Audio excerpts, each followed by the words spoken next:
प्रिय विद्यार्थियों, मैं डॉक्टर खेमचंद महावर, सह आचार्य एसोसिएट प्रोफेसर राजनीति विज्ञान, राजकीय स्नातकोत्तर महाविद्यालय बहरोड अलवर से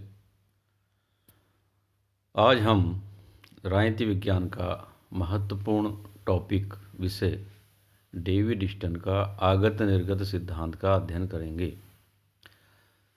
जैसा कि आप जानते हैं कि राजनीति विज्ञान का जो केंद्रीय विषय है वो आप सभी जानते हैं। राजनीति विज्ञान का केंद्रीय विषय, सेंट्रल पॉइंट, मूल बिंदु राज्य होता है और राजनीति विज्ञान का अध्ययन राज्य के इर्द गिर्द ही होता है, उससे संबंधी होता है, उससे परे नहीं होता। उसी प्रक्रम में राज्यों की राजनीति या किसी समाज या देश की राजनीति को समझने के लिए अनेक विद्वानों ने अपने गहन विश्लेषण और शोध उसके आधार पर कुछ सिद्धांतों का प्रतिपादन किया है। उन सिद्धांतों के आधार पर, यानी कि उन राजनीतिक सिद्धांतों के आधार पर हम समाज को, राज्य को या राजनीतिक समाज को भली भांति समझ सकते हैं।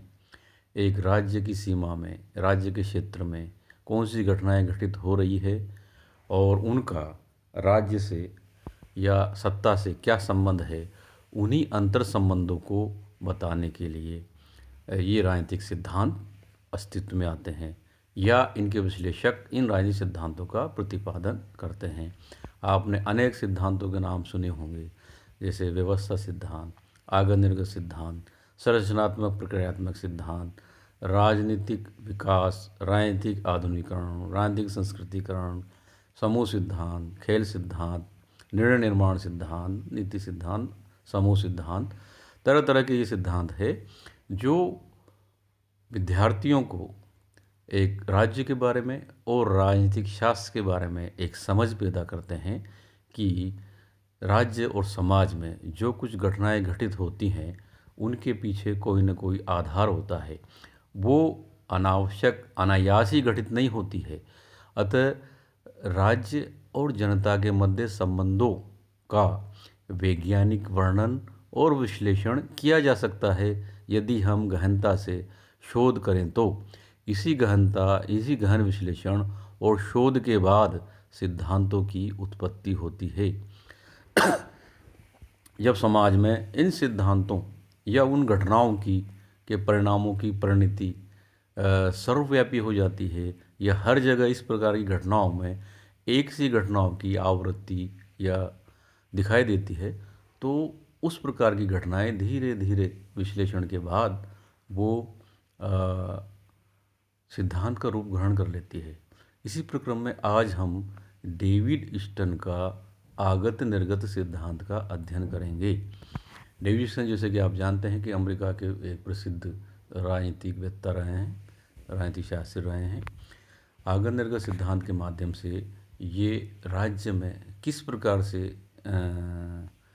राज्य और जनता के मध्य किस प्रकार से क्रिया अंतिक्रिया होती है, जनता अपनी मांगें उठाती है, वो पर्यावरण के माध्यम से सरकार तक कैसे पहुंचती है, सरकार यानी कि राज्य यानी कि राजनीतिक व्यवस्था उन जनता की मांगों को किस रूप में मानती है या उनको ठुकराती है। इन सभी चीज़ों का गहन अध्ययन डेविड ईस्टन ने अपने आगत निर्गत सिद्धांत में प्रस्तुत किया है। इससे पूर्व कि हम आगत निर्गत सिद्धांत को समझे, कुछ विद्वानों ने आगत निर्गत सिद्धांत या राजनीतिक व्यवस्था सिद्धांत की परिभाषा दी है। इस सिद्धांत का सर्वप्रथम प्रतिपादन, जैसे कि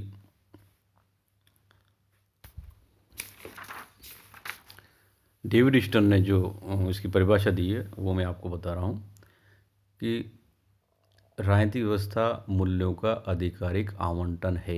ये डेविड ईस्टन का कहना है।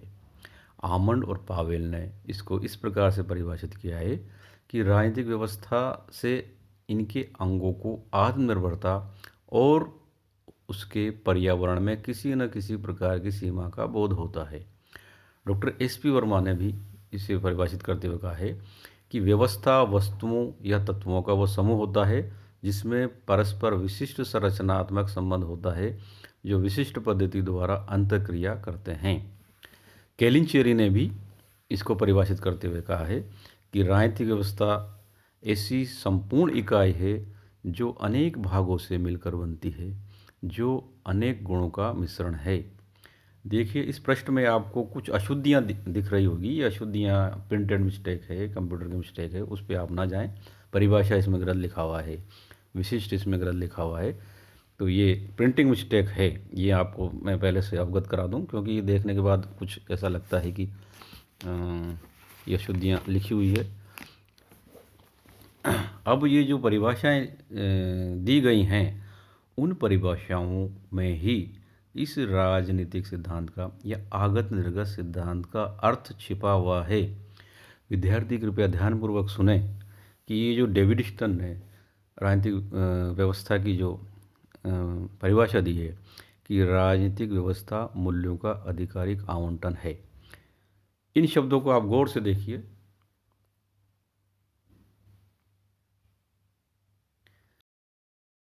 इसको हम डेविड स्टन ने जो परिभाषा दी है, राजनीतिक व्यवस्था मूल्यों का आधिकारिक आवंटन है, इसको हम 4 टुकड़ों में बांटकर भली भांति समझ सकते हैं।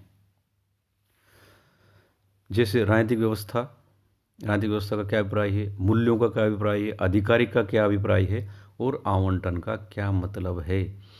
ये 4 शब्दों एक लाइन की जो परिभाषा है, इससे आप पूरा एक पृष्ठ भर सकते हैं, एक्सप्लेन कर सकते हैं, समझा सकते हैं, विश्लेषण कर सकते हैं। देखिए, डेविड स्टन की ये एक लाइन का जो है, ये बहुत सारगर्भित है। राजनीतिक व्यवस्था का अर्थ एक पॉलिटिकल सिस्टम या राज्य या सरकार से है। मूल्यों का आधिकारिक आवंटन है। मूल्यों का ये जो अर्थ है वो वैल्यूज़ नहीं है, सोशल वैल्यूज़ नहीं है। यह मूल्यों का अर्थ है व्यक्ति की मूलभूत आवश्यकताएं, रोटी, कपड़ा और मकान। अर्थात मूल्यों का अभिप्राय हो गया कि व्यक्ति के मूलभूत आवश्यकताएं, रोटी, कपड़ा और मकान। आधिकारिक एक शब्द है इसमें, आधिकारिक का अर्थ यह है कि राजनीतिक व्यवस्था हमेशा आधिकारिक होती है, अर्थात जनता द्वारा उसे मान्यता प्राप्त होती है कि वो राज्य हित में कार्य करे। जनता उसको अधिकृत करती है, करे, समाज के हित में कार्य करे, राज्य के विभिन्न कार्य करे। इसलिए राजनीतिक व्यवस्था अधिकृत संस्था होती है। ये अधिकारी का अर्थ है। आवंटन का अर्थ है कि आप समाज की आवश्यकताओं की आपूर्ति किस प्रकार से करेंगे। तो आवंटन का मतलब समाज में संसाधनों का वितरण, बंटवारा कैसे करेंगे। इस प्रकार से इस एक ही पंक्ति में पूरी राजनीतिक व्यवस्था का आगत निर्गत सिद्धांत का सार छिपा हुआ है। विद्यार्थी गौर करके देखें। अब दोबारा से इसे पढ़ते हैं कि राजनीतिक व्यवस्था मूल्यों का आधिकारिक आवंटन है, यानी कि राजनीतिक व्यवस्था जो है, पॉलिटिकल सिस्टम है, मूल्यों का आधिकारिक आवंटन है। मूल्य यानी कि राज्य द्वारा ही समाज की मूलभूत आवश्यकताओं की पूर्ति यानी कि आवंटन की जाती है और अधिकृत रूप से की जाती है, क्योंकि राज्य को यह अधिकार होता है कि वो समाज में उत्पन्न मांग को किस प्रकार से पूरा करे। जैसे इसको एग्जाम्पल के आधार पर हम कह सकते हैं कि पानी की समस्या है किसी क्षेत्र में, तो पानी की समस्या जब आती है तो राजनीतिक व्यवस्था यानी कि सरकार उस मांग को किस प्रकार से पूरा करेगी, ये सरकार अपने स्वयं के निर्णय के आधार पर ही निर्णय करती है या स्वयं के मूल्यांकन के आधार पर निर्णय करती है। अर्थात एक स्थान पर, एक क्षेत्र में जब पानी की समस्या है तो ये सरकार को ये अधिकार है कि वो पहले किस क्षेत्र की मांग पूरी करे, यानी कि आवंटन किस प्रकार से करे, ये सरकार उसके लिए अधिकृत है। तो इस प्रकार से ये राजनीतिक डेविड स्टन द्वारा दी गई परिभाषा है। आमंड पावेल कहते हैं कि राजनीतिक व्यवस्था से इनके अंगों को आत्मनिर्भरता और उसके पर्यावरण में किसी न किसी प्रकार की सीमा का बोध होता है। देखिए, आमंड पावेल जो है राजनीतिक व्यवस्था के उन अंगों की बात कर रहे हैं। राजनीतिक व्यवस्था के अंग कौन कौन से हैं? जैसे कार्यपालिका, व्यवस्थापिका, न्यायपालिका, राजनीतिक दल, दबाव समूह, ये सारे के सारे राजनीतिक व्यवस्था के अंग है और ये परस्पर जुड़े हुए हैं, एक दूसरे से आत्मनिर्भर हैं। ये सर्वशक्तिशाली नहीं हैं, ये एक दूसरे से प्रेरित होते हैं और एक दूसरे की सीमाओं, एक दूसरे से सीमित होते हैं, अर्थात अपनी सीमाओं में रहकर ही ये कार्य करते हैं। जैसे कार्यपालिका, विधायिका और न्यायपालिका, ये सब निरंकुश नहीं हो सकती हैं। ये जनता के हित में यदि कार्य करे तो उनके निर्णय सही माने जाएंगे। यदि कार्यपालिका ऐसा निर्णय लेती है जो जनता के हित में नहीं है तो न्यायपालिका द्वारा उसको चुनौती दी जाएगी। इसलिए राजनीतिक व्यवस्था के जो विभिन्न अंग है, यानी कि सरकार के विभिन्न अंग हैं, वो परस्पर एक दूसरे से सीमित रहते हैं। इसी प्रकार एसपी वर्मा जी ने कहा था कि व्यवस्था वस्तुओं और तत्वों का वह समूह है जिसमें परस्पर विशिष्ट संरचनात्मक संबंध होते हैं जो विशिष्ट पद्धति द्वारा अंतःक्रिया करते हैं। देखिए, जब इसके चार्ट के माध्यम से जब हम समझेंगे, इसके प्रारूप को समझेंगे, तो ये परिभाषा और भी अधिक रूप से स्पष्ट हो जाएगी। एसपी वर्मा साहब यही कहना चाहते हैं कि एक सिस्टम जो है, व्यवस्था होती है, विभिन्न तत्वों का समूह होता है। इसको आप ऐसे समझ सकते हैं कि जो हमारा शरीर है, इसमें भिन्न भिन्न अंग हैं और वो भिन्न भिन्न अंग मिलकर, विशिष्ट तत्व मिलकर एक इकाई का निर्माण करते हैं। उसी प्रकार राजनीतिक व्यवस्था में भी इस प्रकार के संरचनात्मक संबंध पाए जाते हैं। यहाँ संरचनात्मक संबंध के दोनों अर्थ हैं। बनावट यानी कि राज्य की विशिष्ट बनावट होती है और राज्य की विभिन्न इकाइयाँ, संरचनाएं होती है। वो संरचनाओं के माध्यम से ही उस राज्य का या व्यवस्था का निर्माण होता है। जैसे कार्यपालिका एक संरचना है, व्यवस्थापिका एक संरचना है, दबाव समूह एक संरचना है, विधायिका एक संरचना है। ये सारी संरचनाएं कहलाती हैं राजनीतिक विज्ञान की परिभाषा में। तो इस प्रकार से ये राजनीतिक व्यवस्था को या आगत निर्गत सिद्धांत को परिभाषित करने वाली परिभाषाएं हैं। अब हम डेविड ईस्टन ने जो आगत निर्गत सिद्धांत का प्रतिपादन किया उसकी व्याख्या करते हैं। अर्थात जो प्रारूप में डेविड ईस्टन ने इस आगत निर्गत सिद्धांत को किस प्रकार से समझाया है, उसको इस प्रारूप के माध्यम से समझने का हम प्रयास करेंगे। जैसा कि ये आप देख रहे हैं कि चार्ट है, इसमें सबसे ऊपर देखें 1, 2, 3, पहले में निवेश, दूसरे में संरचनात्मक रूपांतरण, तीसरे में निर्गत, ये दे रखे हैं। तो सरलतम रूप से समझें तो इसके शब्दों की बात कर लेते हैं। निवेश है, सत्तात्मक रूपांतरण है, निर्गत है, पर्यावरण है, अन्य व्यवस्थाएं हैं, परिणाम प्रतिसमण पाश है और जानकारी प्रतिसमण पाश है। ये शब्दावली इसके अंतर्गत दी गई है। अब इसको सरलतम शब्दों में मैं आपको समझाता हूँ कि निवेश का मतलब क्या होता है। निवेश यानी कि इनपुट। डेविड ईस्टन के सिद्धांत को अंग्रेजी में इनपुट आउटपुट थ्योरी भी कहा जाता है। निवेश निर्गत भी होता है, यानी आगत भी होता है, यानी कि आगत निर्गत सिद्धांत या निवेश निर्गत सिद्धांत एक ही बात है। इस चार्ट के माध्यम से समझाया गया है कि पर्यावरण से निवेश के रूप में मांगे, तकाजे, समर्थन आते हैं।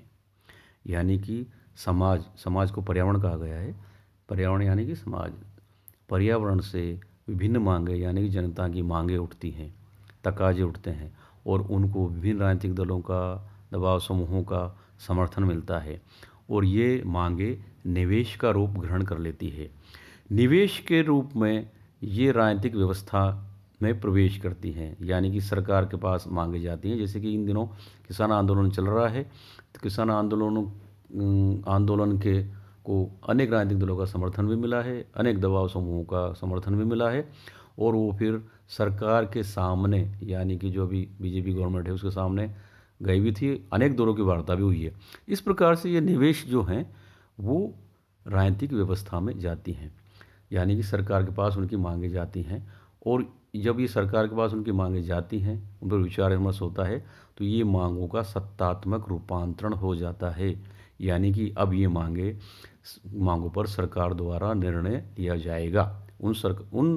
उस मांग को माने नहीं माने, ये सरकार के ऊपर निर्भर करता है। तो इस प्रकार से राजनीतिक व्यवस्था में निवेश प्रवेश करते हैं और ये निवेश निर्गत के रूप में बाहर आते हैं, यानी कि राजनीतिक व्यवस्था ने, सरकार ने उन मांगों पर विचार विमर्श किया। विचार विमर्श करने के बाद वो क्या निर्णय देते हैं, कैसी नीतियाँ बनाते हैं। जो निर्णय और नीतियाँ बनती है उनका जो क्रियान्वयन किया जाता है वो निर्गत कहलाता है। जैसा कि किसान आंदोलन में जो इन दिनों चल रहा है,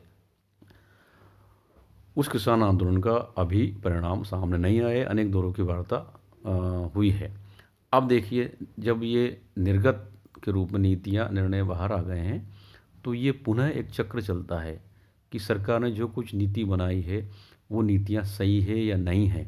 इस पर समाज में प्रतिक्रियाएं होती है और समाज में प्रतिक्रियाओं के माध्यम से, पर्यावरण के माध्यम से सरकार के पास फिर से समाचार आता है, या सरकार स्वयं ही जान लेती है कि हमारी द्वारा बनाई गई नीतियों का समाज में कैसा इफेक्ट है, समाज किस प्रकार से सोचता है।